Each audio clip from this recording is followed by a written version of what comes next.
పేరిట మీ అందరికీ షలోం. నా ప్రియమైన ఆత్మీయ కుటుంబ సభ్యులందరికీ మన ప్రభువును, రక్షకుడునైన యేసుక్రీస్తు అతి శ్రేష్టమైన నామములో ఈ ఉదయకాల శుభములను తెలియజేస్తున్నాను. ప్రియులారా, ఈ నూతన ఉదయకాలమందు దేవుని కృప మిమ్మల్ని, మీ కుటుంబాన్ని ఆవరించి ఉండునుగాక. గడిచిన రాత్రంతా ఆయన తన రెక్కల చాటున మిమ్మల్ని భద్రపరిచి, ఈ నూతన దినాన్ని చూడడానికి అనుగ్రహించిన జీవాన్ని బట్టి, ఆయుష్షును బట్టి కోట్లాది స్తోత్రాలు చెల్లిస్తున్నాను. ఈ ఉదయం కేవలము మరొక సాధారణ రోజు కాదు. ఇది దేవుడు మీ జీవితంలో ఒక గొప్ప కార్యాన్ని జరిగించబోతున్న అద్భుతమైన రోజు. మీ హృదయంలో ఉన్న ఆందోళనలను, మీ మనసును వేధిస్తున్న భయాలను ఇప్పుడే పక్కన పెట్టేయండి. ఎందుకంటే మనం ఆరాధించే దేవుడు కేవలము ఆలయాల్లోనూ, ప్రార్థన మందిరాల్లోనూ మాత్రమే ఉండే దేవుడు కాదు. ఆయన మన పరిస్థితులతో సంబంధము లేకుండా ప్రతి అడుగులో మనతో ప్రయాణించే సజీవమైన దేవుడు. ప్రియులారా, ఈ రోజును జయప్రదముగా ప్రారంభించడానికి మన చుట్టూ ఉన్న ప్రతి ప్రతికూలతను, చీకటి శక్తుల ప్రభావాలను లయపరచడానికి మనమందరము కలిసి పూర్తి విశ్వాసముతో దేవుని సన్నిధిలో ఈ ఆత్మీయ ఉదయకాల ప్రకటనలు చేద్దాం. నాతో పాటు ఈ వాక్యాన్ని వింటున్న మీరు కూడా హృదయపూర్వకముగా, బిగ్గరగా మీ హృదయంపై చేయి వేసుకొని నాతో పాటి మాటలు చెప్పండి. ఈరోజు ప్రభు నాకు అనుగ్రహించిన జయప్రదమైన రోజు. నా చుట్టూ ఉన్న ఏ దుష్టశక్తి, ఏ నిరాశ నన్ను బలహీనపరచలేదు. నా దేవుడు నా పక్షాన ఉన్నాడు కాబట్టి ఏ ఆయుధము నాకు విరోధముగా వరదిల్లదు. ఈ రోజంతా ఆయన కృప, ఆయన క్షేమము నా వెంట వస్తాయి. ఆమెన్. రండి ప్రియులారా, ఈ నూతన దినాన్ని దేవుని హస్తాలకు అప్పగిస్తూ చిన్న ప్రారంభ ప్రార్థన చేసుకుందాం. పరమ పరిశుద్ధుడా, మా ప్రియ పరలోకపు తండ్రి, ఈ మహిమకరమైన ఉదయకాలాన్ని బట్టి మీకే వందనాలు. ఈరోజు మీ వాక్యము ద్వారా మీరు మాతో మాట్లాడండి. మా హృదయాలను మీ ఆత్మతో నింపండి. మా ఆలోచనలను స్థిరపరచండి. ఈ వాక్య సందేశము వింటున్న ప్రతి బిడ్డ జీవితంలో మీ అద్భుతమైన కార్యము జరిగించి వారిని ఆశీర్వదించమని నజరేయుడైన యేసు క్రీస్తు శక్తిగల నామములో ప్రార్థిస్తున్నాము తండ్రి. ఆమెన్. ప్రియ సహోదరి, సహోదరులారా, ఈరోజు దేవుడు మనకు అనుగ్రహిస్తున్న ప్రత్యేక వాగ్దానము యెహెజ్కేలు గ్రంథము 11వ అధ్యాయము 16 వచనము నుండి తీసుకునబడింది. నేను వారిని అన్యజనాలలోనికి వెళ్ళగొట్టిన మాట వాస్తవమే. నేను వారిని ఆయా దేశాల్లోనికి చెదరగొట్టిన మాట వాస్తవమే. అయినను వారు వెళ్ళిన దేశములలో నేను వారికి కొంచెము కాలము పరిశుద్ధాలయముగా ఉందును. ఈ మాటను యెహోవా దేవుడు స్వయముగా ప్రవక్త అయిన యెహెజ్కేలు ద్వారా పలికించాడు. ప్రియులారా, యెహెజ్కేలు ఒక యాజకుడు మరియు ప్రవక్త. ఆయన బబులోను దేశములో కేబారు నది తీరాన బందీగా ఉన్న యూదుల మధ్య జీవిస్తున్నాడు. ఆ సమయంలో దేవుని ఆత్మ యెహెజ్కేలును ఒక అద్భుతమైన దర్శనములోనికి తీసుకెళ్లి ఆత్మీయంగా యెరూషలేము దేవాలయానికి చేర్చి అక్కడున్న పరిస్థితులను చూపిస్తూ ఈ మాటలు పలికాడు. ప్రాచీన కాలములో ఒక దేశాన్ని వదిలిపెట్టి వేరే దేశానికి వెళితే ఆ దేశపు దేవుడికి కూడా దూరమైపోయినట్టేనని ప్రజలు నమ్మేవారు. అలాంటి కాలములో దేవుడు చెప్పిన ఈ మాట ఒక సంచలనం. ఈరోజు యెహెజ్కేలు జీవితము ద్వారా, మరి ముఖ్యముగా యెహెజ్కేలు గ్రంథము ద్వారా మనము నేర్చుకోవలసిన ఆత్మీయ పాఠాలేంటో ఇప్పుడు లోతుగా చూద్దాం. మొదటిగా, మీరే పరిస్థితిలో ఉన్నా, ఎంతటి ఇబ్బందుల్లో ఉన్నా దేవుడు మీకు తోడుగా ఉంటాడు. దేవుని మహిమ చూడటానికి మీకు స్థలము ముఖ్యము కాదు, సిద్ధపడిన హృదయము ఉంటే చాలు. అసలు ఈ యెహెజ్కేలు గ్రంథము ఏ పరిస్థితుల్లో రాయబడింది, దీని వెనుక ఉన్న ఆత్మీయ మరియు చారిత్రక నేపథ్యమేంటో మనము నిదానంగా, లోతుగా అర్థము చేసుకోవాలి. ప్రియులారా, దాదాపు 2000 500 సంవత్సరాల క్రితము ఇశ్రాయేలు ప్రజలు తమ స్వదేశాన్ని, తమ ప్రాణ సమానమైన యెరూషలేము దేవాలయాన్ని కోల్పోయారు. బబిలోను సామ్రాజ్యము వారిపై దండెత్తి వారిని బందీలుగా పట్టుకుపోయింది. అలా పరాయి దేశములో అన్యజనుల మధ్య బానిసలుగా బ్రతుకుతున్న వారిలో యెహెజ్కేలు ఒకడు. యెహెజ్కేలు ఒక యాజకుడు. ఆయన హృదయంలో ఒకే ఒక ఆశ ఉండేది. యెరూషలేము దేవాలయములో దేవుని పవిత్ర సన్నిధిలో సేవ చేయాలి. అక్కడ దేవుని మహిమను కన్నులారా చూడాలి అని ఆయన ఎంతో ఆశపడ్డారు. కాని పరిస్థితులు తల్లక్రిందులయ్యాయి. బబిలోను సైన్యము ఆయనను బంధించి ఎక్కడో దూరముగా ఉన్న కేబారు నది ఒడ్డున ఒక శరణార్థిగా నిలబెట్టింది. ప్రియులారా, అక్కడ ఆలయము లేదు, పవిత్ర స్థలము లేదు, ధూప దీప నైవేద్యాలు లేవు. అంత అపవిత్రమైన అన్యదేశం. దేవుడు ఈ అన్యదేశములో ఉండడు, మనల్ని విడిచిపెట్టేశాడు అని ఇశ్రాయేలు ప్రజలందరూ నిరాశలో ఉన్న సమయమది. కాని సరిగ్గా అక్కడొక అద్భుతము జరిగింది. యెహెజ్కేలు మొదటి అధ్యాయములో ఆ కేబారు నది ఒడ్డున ఆ బానిసత్వపు చీకటిలో దేవుని మహిమ యెహెజ్కేలుకు ప్రత్యక్షమైంది. దేవుడొక కదిలే రథము మీద తన మహిమను చూపించాడు. అంటే దేవుడు కేవలము యెరూషలేము ఆలయానికే పరిమితమైన వాడు కాడు. ఆయన తన ప్రజలున్న ప్రతి చోటికి కదిలి వచ్చే దేవుడని అక్కడ నిరూపించబడింది. నా ప్రియ సహోదరి, సహోదరుడా, ఇక్కడే మనము మన జీవితాలకు వర్తించే గొప్ప ఆత్మీయ పాఠాన్ని నేర్చుకోవాలి. మీరెప్పుడైనా నేనున్న పరిస్థితుల్లో దేవుడు నన్ను చూడగలరా? ఈ కష్టాల అరణ్యములో దేవుని మహిమ నాకు కనిపిస్తుందా అని తీవ్రమైన మానసిక వేదనతో బాధపడ్డారా? అయితే ఈరోజు మనము చర్చించుకోబోతున్నటువంటి ఈ మాట ప్రత్యేకంగా మీకోసమే. దేవుని మహిమ చూడటానికి మీకు స్థలము ముఖ్యము కాదు. సిద్ధపడిన హృదయముంటే చాలు. మనం అనుకుంటాము దేవుడు కేవలము చర్చిలోనూ, ప్రార్థన కూటాల్లోనూ మాత్రమే ఉంటాడని. కాని యెహెజ్కేలుకు దేవుడు చూపించిన ఆ చిరకాల రథము మనకేమి చెబుతుంది అనంటే, దేవుడు మీ పరిస్థితుల మధ్యలోకి కదిలి వచ్చే దేవుడు. మరి మీరు ఈ ఉదయము ఒక ఆస్పత్రి బెడ్ మీద ఉండి అనారోగ్యంతో కన్నీరు కారుస్తున్నారా? నిరాశపడకండి. అక్కడే ఆ బెడ్ పక్కనే నా దేవుని మహిమ ఉంది. మీరు అప్పుల బాధలో మునిగిపోయి సమాజానికి ముఖము చూపించలేక ఒంటరిగా ఒక చీకటి గదిలో ఏడుస్తూ ఉన్నారా? అక్కడే ఆ ఒంటరితనములోనే ఆయన మీకు ప్రత్యక్షము కాగలడు.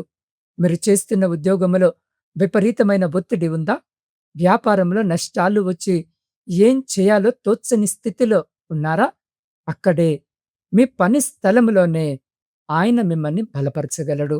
ప్రియమైన దేవుని బిడ్డలారా, లోకములో ఉన్న ఎలాంటి కష్టాలు గాని, ఇబ్బందులు గాని దేవుని మహిమను మీ జీవితంలోనికి రాకుండా ఆపలేవు. యెహెజ్కేలు చెరలో ఉన్న దేవుని స్వరము విన్నాడు. ఎందుకంటే అతని హృదయము దేవుని కోసము సిద్ధపడి ఉంది.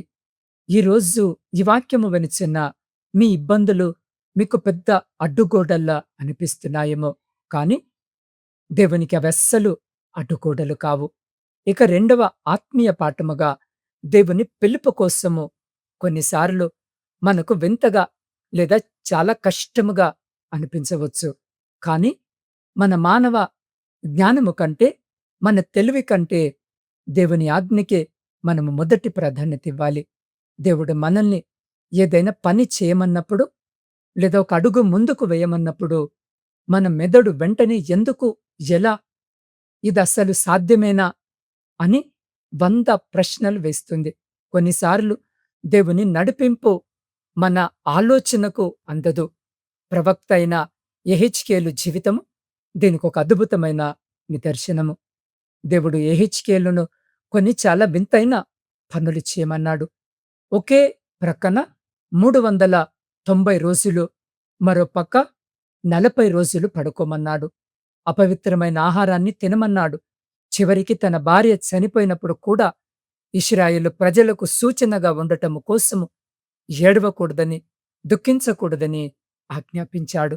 ప్రియ సహోదరి, సహోదరుడా, సాధారణ మనిషిగా ఆలోచిస్తే ఇవన్నీ ఎంత వింతగా, ఎంత కష్టంగా, అసాధ్యంగా అనిపిస్తాయి.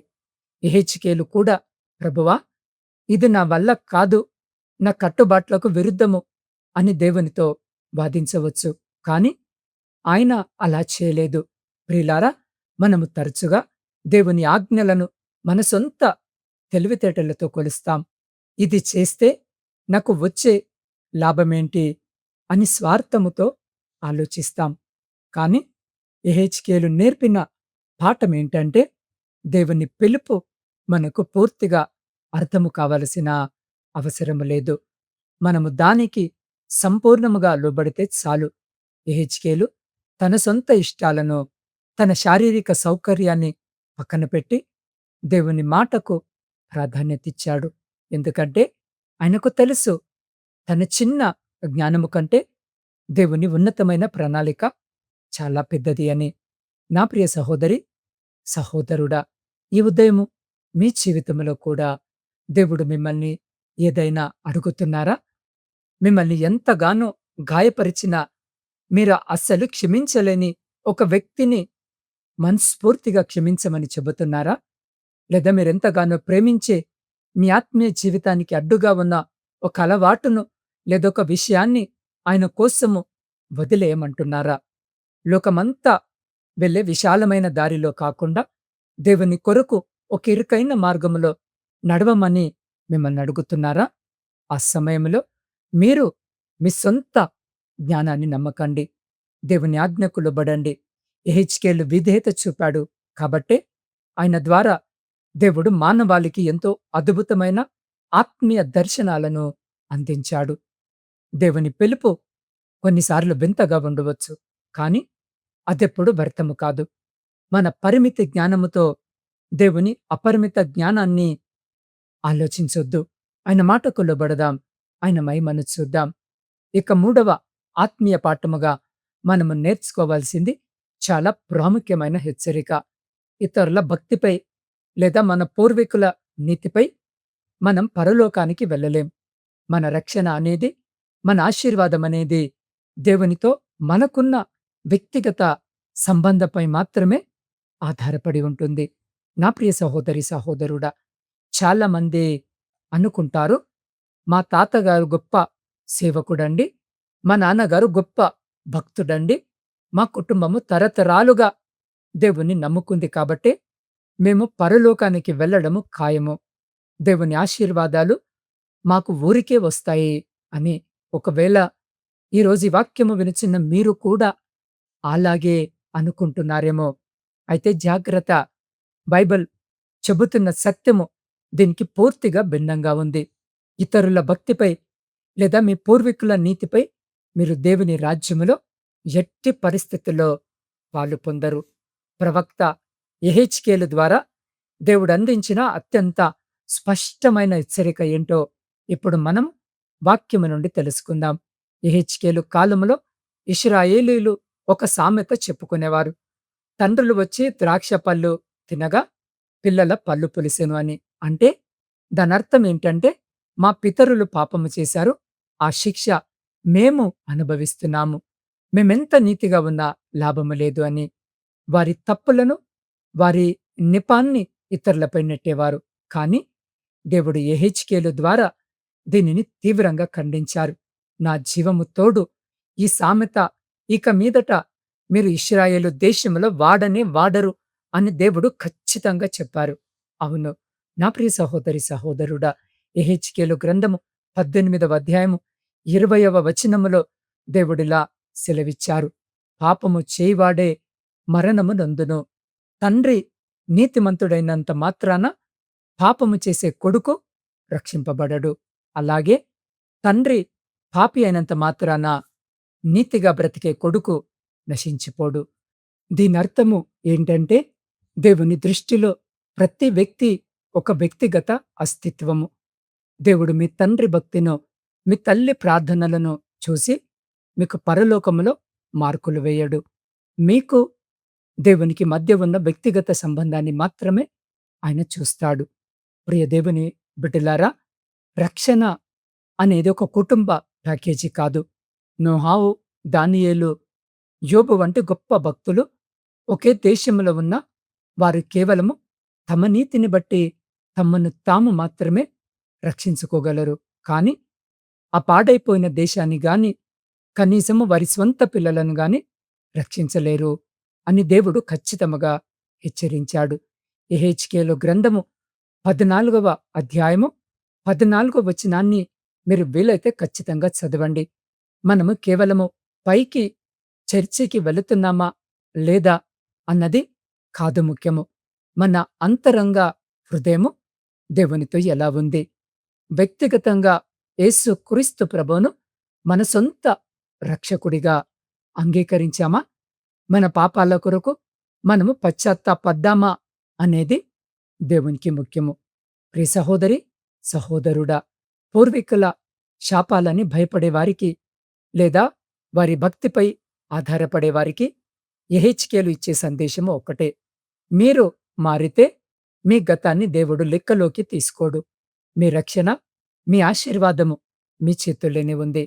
దేవునితో ఈరోజే ఒక వ్యక్తిగత సంబంధాన్ని ఏర్పరచుకోండి. ఇతరుల దీపము వెలుగులో మీరు ఎక్కువ దూరము ప్రయాణించలేరు. మీ సొంత దీపాన్ని మీరు వాక్యమనే నూనెతో వెలిగించుకోవాలి. మీ భక్తి ప్రయాణము ఎలా ఉంది? అది కేవలం ఒక సాంప్రదాయమా? లేదా దేవునితో ఉన్న అనుదిన వ్యక్తిగత సంబంధమా? ఒక్కసారి మిమ్మల్ని మీరు ప్రశ్నించుకోండి, ఆలోచించుకోండి.